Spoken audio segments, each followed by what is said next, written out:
Senhor Deus, obrigado por estarmos aqui na tua casa de oração. Abençoa todas as pessoas que estão aqui, as que não puderam vir, que o Senhor sabe o motivo. Abençoa as pessoas que estão com objetivos, Senhor, que o Senhor possa realizá-los em teu nome. Abençoa o planejador também, que a mensagem venha certa na nossa vida. Obrigado por tudo, e este te peço em Jesus. Amém.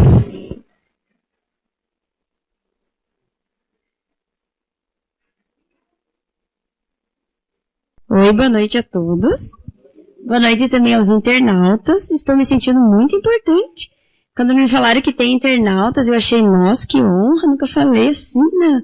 Para tantos países, me disseram 23 países, é verdade? Mas então, vamos fazer uma oração. Senhor Jesus, muito obrigada por esse dia, muito obrigada pelo que o Senhor fez por nós há tantos anos atrás, na Páscoa, e pelo que o Senhor tem feito hoje. Abençoe essa pregação, Senhor Deus, que eu não fale o que eu achar que devo, e que eu fale sim o que o Senhor, Santo Espírito, quer que eles ouçam. Abençoe também todos que estão em casa, Senhor Deus, cuida deles também, e dai-nos uma boa noite. Em nome de Jesus, amém.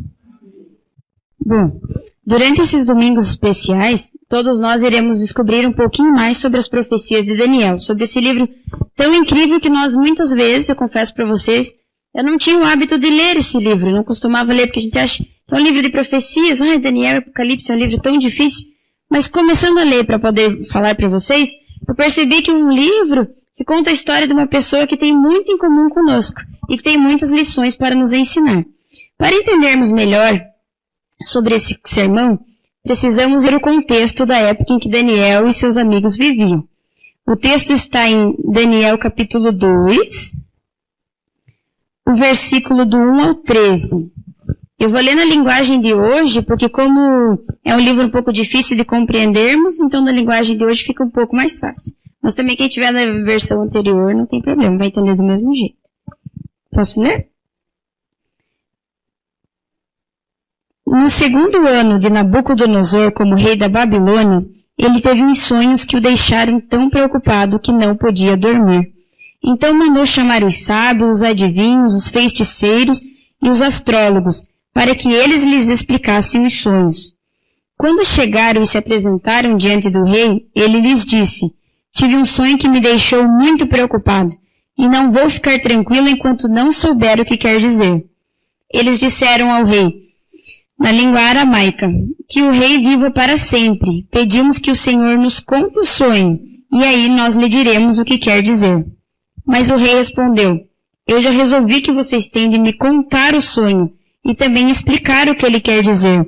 Se não puderem fazer isso, vocês serão todos cortados em pedaços, e as suas casas serão completamente arrasadas. Mas se me contarem o sonho e explicarem o que ele quer dizer, eu lhes darei presentes, prêmios e muitas honras. Portanto, digam o que foi o que eu sonhei e o que quer dizer. E todos os sábios disseram de novo, mas nos conte o sonho do Senhor e nós lhe explicaremos. Mas o rei insistiu, eu sei o que vocês estão fazendo. Vocês estão procurando ganhar tempo, porque sabe que já resolvi que se vocês não me contarem o sonho, vou dar a todos o mesmo castigo. Vocês já combinaram me enganar, com mentiras e falsidades, esperando de que a situação mude. Contem-me o sonho, então eu saberei que também poderão explicar o que ele quer dizer. Os sábios deram ao rei essa resposta. Não há ninguém no mundo que seja capaz de fazer o que o Senhor quer. Nunca houve nenhum rei, por mais forte e poderoso que fosse, que tivesse exigido uma coisa dessa de seus sábios, adivinhos ou astrólogos. O que o Senhor está querendo é impossível. Não existe quem possa atender o seu pedido, a não ser os deuses, e eles não moram com a gente aqui na terra. O rei ficou tão furioso que mandou matar todos os sábios da Babilônia. A ordem foi publicada, então foram buscar Daniel e seus companheiros para que eles também fossem mortos. Eu quis ler todo o contexto para que nada do que aconteceu fugisse das nossas mentes. O que acontece? Você já teve aquele sonho que você acorda perturbado, que você até soa de noite, que você não... E acorda para piorar, você nem lembra o que sonhou. Você acorda, nossa, mas que sonho é esse? Será que eu comi muito antes de dormir? O que aconteceu? Será que eu vi algum filme ruim? Já teve aquele sonho que você acorda apavorado assim? O que será que quer dizer esse sonho? Será que é Deus falando comigo? A gente não acredita muito nessas coisas, mas Deus também pode falar em sonhos, enfim. Mas a gente acorda perturbado porque não sabe o que quer dizer o sonho que a gente teve. E aconteceu a mesma coisa com Nabucodonosor. Naquela época, todos os reis, eles tinham muitos sábios e astrólogos para poder aconselhar o rei se ele mandava o exército ir para a batalha, para guiar as decisões dos reis. Ele ficou tão nervoso com o sonho que ele teve, ele ficou tão perturbado, que ele estava disposto a perder toda a sua sabedoria, matando todos os sábios da época, descobriu o sonho de tão nervoso que ele estava. Ele viu como uma pessoa até irracional. Mas aí eu pergunto, o que Daniel tem a ver com a história? Daniel não era um dos sábios do rei, Daniel nem ao menos estava no palácio. Por que Daniel foi chamado, e Sidraque, Mesaque e Abednego foram chamados para ser mortos também? Sendo que eles não tinham nada a ver com isso. E assim que acontece também na nossa vida. As injustiças que acontecem, elas não escolhem as pessoas pela razão. Aquela pessoa fez uma coisa ruim.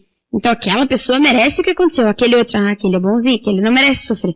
Mas não é assim que acontece. Por mais que Daniel não estivesse nem sabendo do que aconteceu, ele foi usado, pelo inimigo a situação para que acabasse com eles. Agora imagine Daniel. Porque nesse meio tempo do rei acordar, chamar todos os sábios, eles ficarem conversando, eles decidirem o que fazer, isso tudo já foi o dia inteiro. Agora imagine, se coloque no lugar de Daniel. Você trabalhou o dia inteiro, aguentou um monte de coisa, foi tão cansativo, você vai no ônibus já pensando, eu vou chegar em casa, vou ligar a TV, vou comer tal coisa, tomara que ainda tenha aquele chocolate na geladeira, tomara que ninguém tenha pego. Às vezes é assim, né? A gente deixa uma coisinha na geladeira, vai, alguém pega. E lá, Daniel, na expectativa, tomara que não aconteça nada, chegar em casa, que tranquilidade. Mas aí parece que a vida olha pra gente, mas não vai, né? Não vai acontecer isso não. E foi exatamente isso que aconteceu. Daniel estava tranquilo, pensou, vou chegar em casa. Agora ele pensando, vou chegar em casa, vou fazer minha terceira oração e vou continuar a minha noite. E de repente chega Airoque. Airoque, ele era o chefe da guarda do rei. Chega para prender Daniel. Mas como que agiu Daniel? Porque assim, ele não sabia de nada, ele nem sabia porque estava sendo preso. O que acontece conosco quando tem uma situação dessa? Que alguém acusa a gente injustamente. A gente fica desesperado, nervoso. E Daniel, qual que foi a reação que Daniel teve? Daniel, versículo 2, capítulo 2, versículo 14, diz o seguinte. Daniel foi procurar Arioque, o chefe da guarda do rei, que tinha recebido a ordem para matar todos os sábios da Babilônia. Com muito jeito e cuidado, Daniel perguntou a ele, por que foi que o rei deu uma ordem tão dura assim? Será que é assim que a gente age? Você está vendo aquela pessoa te xingando, te ofendendo, chega para ela, fulana querida, por que você falou aquelas coisas ruins de mim? Por que você me xingou daquilo? Será que a gente fala assim com as pessoas? Não, a gente é muito nervoso.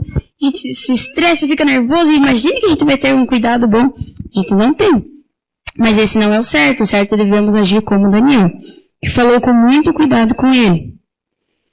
E outra coisa que Daniel fez também, ele não pagou com a mesma moeda. Isso é uma lição que nós devemos ter também. Quando Daniel soube o porquê, é como se fosse assim, você sabe que uma pessoa está brava com você. Você sabe que aquela pessoa está brava. Você entende, coitado, por que ela está brava comigo? Quando você descobre o motivo e vê que você nem tem culpa, que você nem estava na situação, você fica mais revoltado ainda. E o que Daniel fez? Daniel, olha só o que ele fez no capítulo 2, nos versículos 17 e 18, diz o seguinte. Depois Daniel foi para casa e contou tudo aos seus amigos, Ananias, Misael e Azarias. Sidraque, Mesaque e Abednego. Daniel disse que orassem ao Deus do céu, pedindo que tivessem pena deles e lhes mostrasse o que aquele sonho misterioso queria dizer, a fim de que Daniel e seus amigos não morressem junto com os outros sábios da Babilônia. O que nós deveríamos fazer? Nós deveríamos orar mais, porque Deus diz que Deus se vingará dos nossos inimigos, Deus se vingará das pessoas que fazem as coisas ruins para a gente. Às vezes nós somos acusados injustamente. Aconteceu uma situação parecida comigo esse mês. Que você é acusado de uma coisa que você não fez, você sabe, Deus sabe. As pessoas que confiam em você sabem, mas a situação toda e você fica tão nervoso.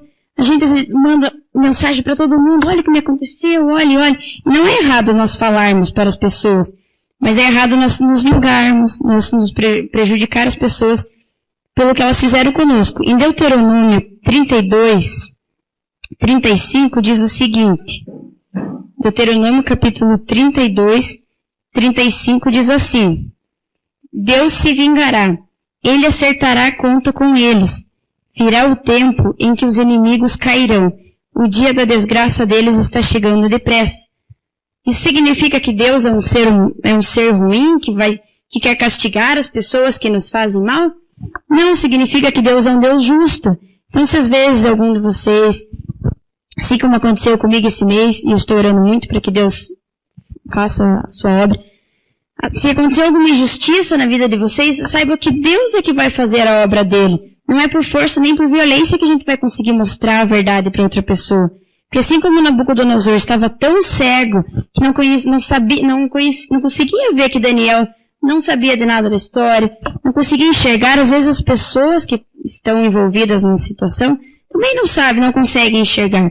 Elas infelizmente estão sendo usadas pelo inimigo. Porque em Apocalipse 12, versículo 9, diz o seguinte. Nós não podemos esquecer desses versos.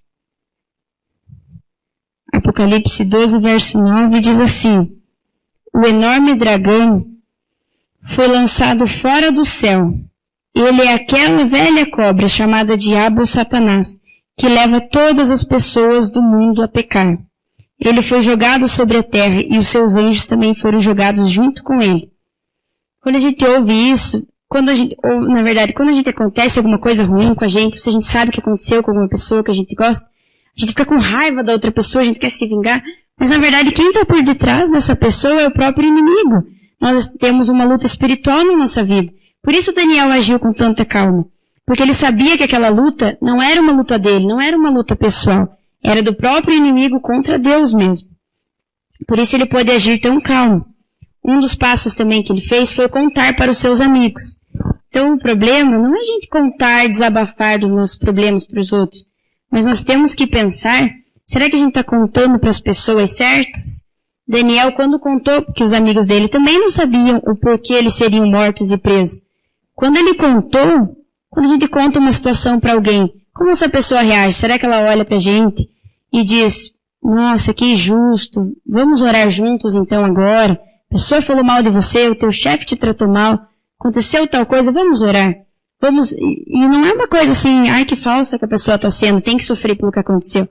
Tudo bem, você tem que se compadecer do seu amigo. Mas tem pessoas, e às vezes nós somos essa pessoa, que quando alguém nos conta uma situação, a gente fica revoltado. Que absurdo, olha, essa pessoa não merece nem o céu, não merece nem o perdão. Imagina a gente dizer isso, como se ela cometeu um pecado, às vezes a gente comete outros. Então nós também temos que ter o cuidado para não sermos essa pessoa, porque às vezes estamos com fé. Ah, aconteceu essa injustiça, mas eu vou ser fiel. Deixa eu contar para o meu marido o que aconteceu.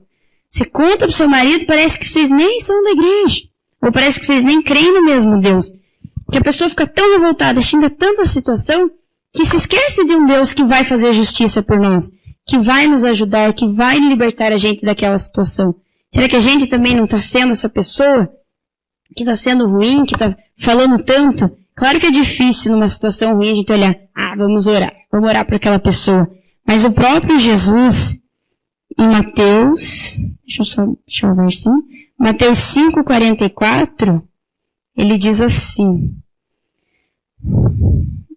Mateus 5, verso 44, mas eu lhes digo, amem os seus inimigos e orem pelos que perseguem vocês. Tem versículos na Bíblia que a gente passa de relance, né? Que legal, um versículo simbólico. Que bom, né, esse versículo. E quando não acontece uma situação com a gente não se identifica com os versos. Eu vou te ajudar na tua doença. Eu não tô doente, ninguém na minha família tá doente, passo por cima o verso. Mas quando você passa por uma situação que você tem um inimigo, e você precisa orar por ele, aí que a gente pensa, onde que tá meu cristianismo? Será que eu consigo orar por aquela pessoa que deu em cima do meu namorado? Será que eu consigo orar por aquela pessoa que maltratou minha mãe? Aquela pessoa que me xingou, aquela pessoa que inventou mentiras contra mim? E aí eu parei para pensar e falei, eu não estou orando pelo meu perseguidor. Eu estou falando mal dele. Eu esqueci que ele é um ser humano que foi criado por Deus, que o inimigo luta para que ele me atente. Será que a gente está lendo os versículos e pensando, a Bíblia não é simbólica? O livro de Apocalipse pode ter umas simbologias, mas a Bíblia mesmo, todos os versos, é para a nossa vida, o nosso dia a dia. Então tem alguns sermãos, tem uma pessoa que me olhou assim, você não devia pregar esse sermão. Que tema é esse? Você é a pessoa mais ansiosa que eu conheço. Imagina, você vai pregar isso? Como lidar bem com as situações? Mas aí eu parei assim, puxa vida, né? Até perguntei pro Leandro, posso mudar o tema? Perguntei ontem isso, né? Posso mudar o tema? Ele falou, não, primeiro quero que seja esse. E eu pensei, puxa vida, né? Mas será que então não é Deus querendo falar pra mim? Maria, ora pelos teus inimigos. Seja mais calma. Confie mais em mim. Porque por mais que existam, mas a gente pensa, e até hoje eu pensava isso. Pensava, mas como que eu vou confiar? Como que eu vou acreditar se tanta gente morre nos hospitais? Se tanta gente não consegue emprego? Se tanta gente, sabe? Eu ficava pensando, talvez Deus não queira solucionar o meu problema. E se for a vontade dele, tudo bem, eu vou aceitar e tal. Mas às vezes Deus não quer resolver o problema daquele jeito. Mas Deus está operando outros milagres. Tem pessoas que oram a vida inteira para que o filho venha para a igreja. Que volte para Deus, volte para o caminho do Senhor. De repente o filho morre. E a pessoa se revolta, meu Deus, meu filho morreu, agora acabou mesmo. Será que um dia antes o filho dessa pessoa não se converteu e Deus pensou, é melhor eu levá-lo agora, que ele está comigo, que ele vai viver para sempre com meu filho no céu, do que eu deixá-lo agora? Então pode ser, porque eu fui acusada injustamente no meu serviço, pode ser que eu saia desse serviço, que nada seja esclarecido enquanto eu estiver lá, mas Deus, hoje, lendo e estudando para poder falar para vocês, descobri que Deus age. Seja da forma como eu quero, como nós vamos ler, que Deus agiu como Daniel, explicou o sonho para ele, ou seja de outras formas que talvez eu vá descobrir no céu, que talvez tudo aquilo serviu para uma outra coisa. Então Deus faz milagres, Deus atua na nossa vida. Pode ser que se Ele não curou alguém, quantas pessoas a gente perde, que Deus às vezes não cura, por maior que seja o poder de Deus. Deus agiu com o milagre e com o seu poder de outras formas, por mais que não fosse a forma que a gente via. Então, apesar das coisas ruins, é isso que eu aprendi, quero muito que vocês aprendam. Nós não devemos ficar ansiosos, devemos crer que Deus vai responder. Seja da forma como a gente espera, o que seria, né, ao nosso ver melhor, ou seja da forma como Deus vê mesmo a vida. Porque Ele sabe realmente o que é melhor para nós. E foi o que aconteceu com Daniel. Daniel, Deus respondeu exatamente como ele precisava que fosse respondido. No capítulo 2, ainda no capítulo 2, Daniel explica o sonho para o rei. E Daniel, mesmo não estando naquele momento, não sei se vocês vão se lembrar da frase, Daniel usa as mesmas frases que os sábios usaram. Ele disse, Senhor rei, no capítulo 2, versículo 27, desculpa. Não há sábios, adivinhos, feiticeiros, nem astrólogos que possam dar a explicação que o Senhor está exigindo. Porque às vezes, por mais que os médicos digam e as pessoas, você não vai passar, ou aquela pessoa vai morrer, ou isso vai acontecer, por mais que isso tudo seja real, e Daniel concordou com eles. Rei, não há mesmo nada que possa te dar essa resposta. Mas ele continua. E é essa continuação que nós devemos ter na nossa vida. Mas há um Deus no céu que explica mistérios. E foi por meio do sonho que ele fez o Senhor saber o que vai acontecer no futuro. E agora, ó rei, eu vou lhe explicar. Então tem coisas que acontecem na nossa vida que não é nem para a nossa vida. O sonho do rei Nabucodonosor foi para a história dele. Vocês vão ver nos próximos domingos, e venham nos domingos. Não vai ser eu, cada domingo vai ser eu. Todos os domingos, vocês vão conhecer um pouquinho mais do livro de Daniel. E você vê que a profecia sobre o sonho de Nabucodonosor tem um pedaço para ele, sobre o reinado dele, tudo, vocês vão entender mais para frente. Mas fala sobre toda a história do mundo, até os nossos dias. Então, às vezes se acontecer alguma coisa com a gente, talvez Deus está querendo atingir o nosso vizinho, nosso familiar, alguém que está perto de nós, que vai ser importante para ele aquela situação. E nós devemos confiar em Deus, porque Daniel deixou nas mãos de Deus, orou com seus amigos e Deus respondeu a oração dele. Devemos ter essa fé, devemos confiar que Ele fará. Salmo 37, 5. Devemos ler mais as promessas de Deus, lembrar das coisas que Ele promete. Salmos 37, 5 diz o seguinte: coloque a sua vida nas mãos do Senhor, confie nele e Ele o ajudará. Deus vai nos ajudar. Seja da forma como a gente espera ou não, Deus vai ajudar. Se Deus revelou um sonho para Nabucodonosor, que não era nem cristão, que não era nem um servo de Deus, imagine o que Ele não pode fazer nas nossas vidas, que estamos lutando por Ele, que estamos buscando tanto a Deus, que Ele não pode fazer por nós. E Deus revelou que, há tantos anos atrás, tudo o que iria acontecer para que não fiquemos ansiosos, que a gente possa confiar em Deus, que no final da estátua, isso vocês vão ver mais pra frente, mas Jesus vence. É aquele filme que você já sabe o final. Por mais difícil que seja você assistir um filme, que o filme é tão difícil, às vezes é tão ruim, mas a gente sabe o final, sabe que Jesus vai voltar, sabe que a gente vai vencer, se ficarmos do lado de Deus sempre. Então nós devemos crer que Deus tudo sabe sobre nós, que Ele nos guia e que nós estamos nas mãos deles, nós estaremos seguros, independente do que aconteça. Não é fácil essa vida.